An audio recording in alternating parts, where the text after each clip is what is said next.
experiência em particular de um aluno que apareceu, e aí eu adoro contar causa, porque eu tenho um monte de causa para contar, de um aluno que apareceu agarrando as meninas, entrando no banheiro, um menino da educação de jovens e adultos, analfabeto, e o pessoal estava morrendo de medo. Era uma coisa assim, todo mundo de medo. Ai, porque tem um tarado na escola, porque tem um maníaco na escola, porque ele entra no banheiro, porque ele, na saída, perseguiu a gente, passou a mão na gente, porque o meu marido vai vir aqui, porque e veio reclamar para a diretora. Já estava chegando na diretora o fato, e o pessoal na sala, e eu ali só ouvindo, porque nem era meu aluno. Bom, esse menino é um tarado, de um profissional. Esse menino é um tarado. Onde já se viu uma coisa dessas? Daqui a pouco, é um louco. Ele é um louco. E eu ali. Aí daqui a pouco, ele é uma criança. Eu falei, opa, agora eu posso entrar. Então quer dizer que a gente não sabe quem é ele. Porque uma hora a gente acha que é tarado, outra hora acha que ele é um louco. Agora estão falando que é criança. Aí já é outra coisa, né? Então a gente vai precisar investigar quem é esse menino que está aqui desde o ano passado. Ele já estava no ano anterior, não conseguiu concluir, ninguém sabe por quê. E aí falou, vamos conhecer quem é ele? A gente conheceu. Ele veio da Bahia, morava lá no sertão da Bahia com a mãe.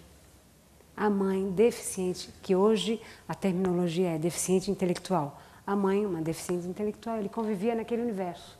Até que ele veio morar com o irmão, na periferia, ali da região.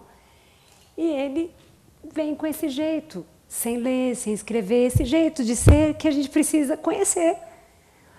Uma pessoa hoje encantadora, ama dançar. Pouco a pouco, nós fomos então dialogando e falando, não pode ir avançando na menina.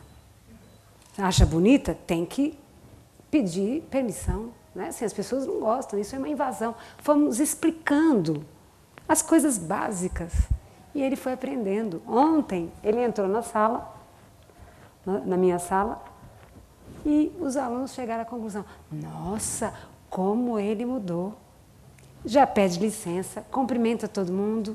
A gente precisou ensinar as coisas básicas. Não se tratava de um tarado, de um louco. Era um menino que não foi educado. Era uma espécie de bichinho do mato, que estava lá num contexto e que tem muito valor. Ele tem assim, se investir na dança, ele vai ser um bailarino. Entendeu? Então é um ouro. Inteligente, cheio de sensibilidade. Mas as pessoas estavam, sabe, já levando, se a escola não faz uma boa intervenção, o que vai ser do futuro dele? O pessoal já apedrejava ele na rua, já xingava na rua, de tudo quanto não por conta dessa conduta. A gente tinha que salvar esse menino.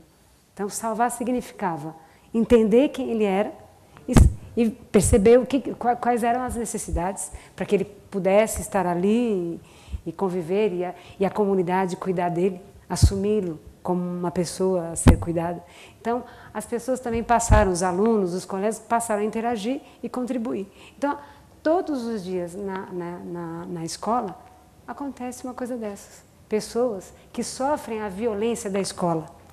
E aí o Bernard Charlot vai dizer isso. Quando fala da violência nas escolas, a violência escolar, a gente precisa situar essas três dimensões. Uma coisa é a violência à escola, que é essa coisa do roubo, do vandalismo, do acabar com o espaço físico, enfim, de não cuidar do espaço público. E que está querendo dizer alguma coisa para a escola. Por que os ex-alunos estão fazendo isso? Por que a comunidade está fazendo isso com a escola? Então já é um sinal que a gente precisa decodificar. Então esse é um primeiro, que foi a primeira manifestação de reconhecimento da violência foi esse, que é a violência que vem de fora contra a escola, contra o patrimônio. Depois tem uma outra que é a violência na escola.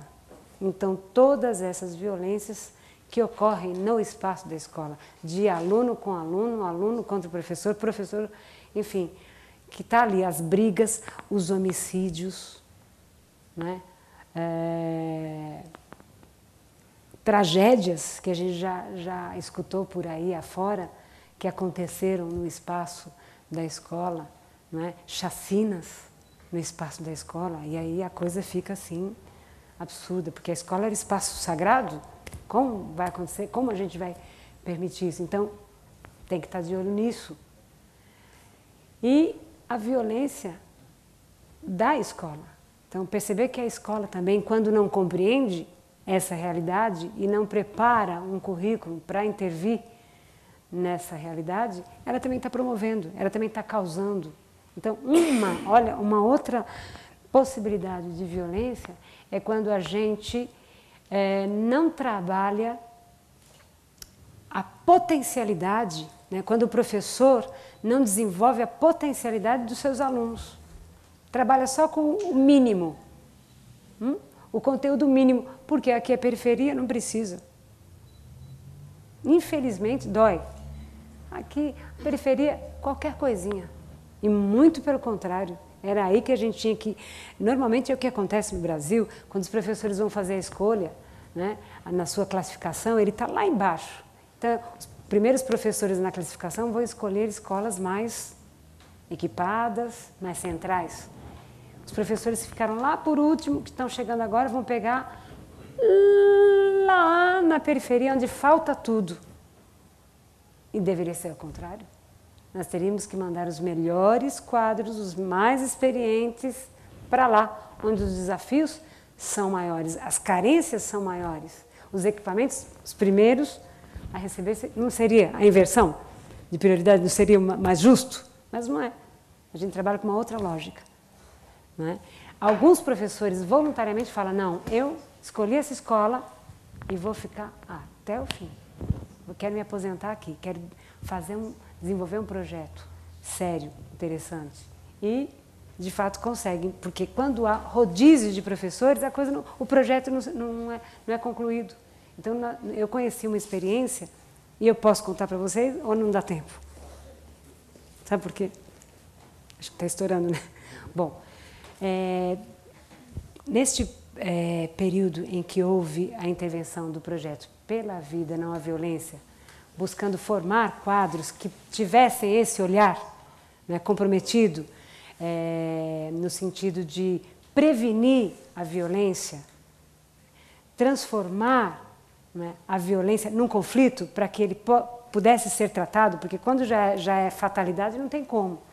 Mas quando você vai entender o que está acontecendo e buscar as parcerias para interagir, deixa de ser violência e há um caminho para a solução.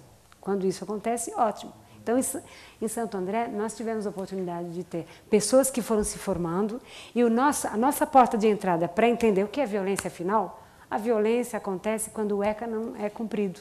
Então, a gente trabalhou muito, a nossa lente, né, para olhar a realidade era através do ECA. Então, a gente pegava o ECA, putz, aqui não está sendo... O ECA, o Estatuto da Criança e do Adolescente, não está sendo cumprido. Então, nós estamos diante da violência e a gente precisa agir. Então, a gente ia atrás, né? Para que essa criança, para que esse adolescente pudesse se sentir bem. Porque se ele está tendo manifestações agressivas e o professor está se queixando que não aguenta esse menino, que esse menino... Então, é porque ele está manifestando uma frustração. E diante dessa frustração, ele fica agressivo. Ele fica o violento. Então, a gente precisa fazer a investigação para saber intervir na fonte para que ele deixe de ser, para que ele possa ser atendido nas suas necessidades e possa ser um estudante e aproveitar bem do seu processo de desenvolvimento, na escola também.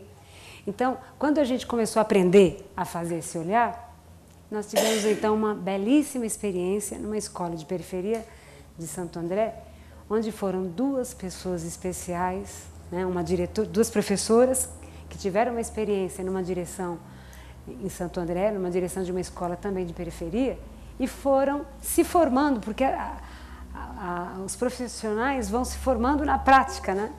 Vão criando calos e vão, enfim, se tornando melhores ou piores na prática. Então, essas profissionais foram se tornando melhores na prática e foram, então, alocadas para essa escola, que era o grande desafio de Santo André, uma escola grande, de grande porte, na periferia, e chegaram quando, por coincidência, essa escola já tinha sofrido uma intervenção no espaço físico.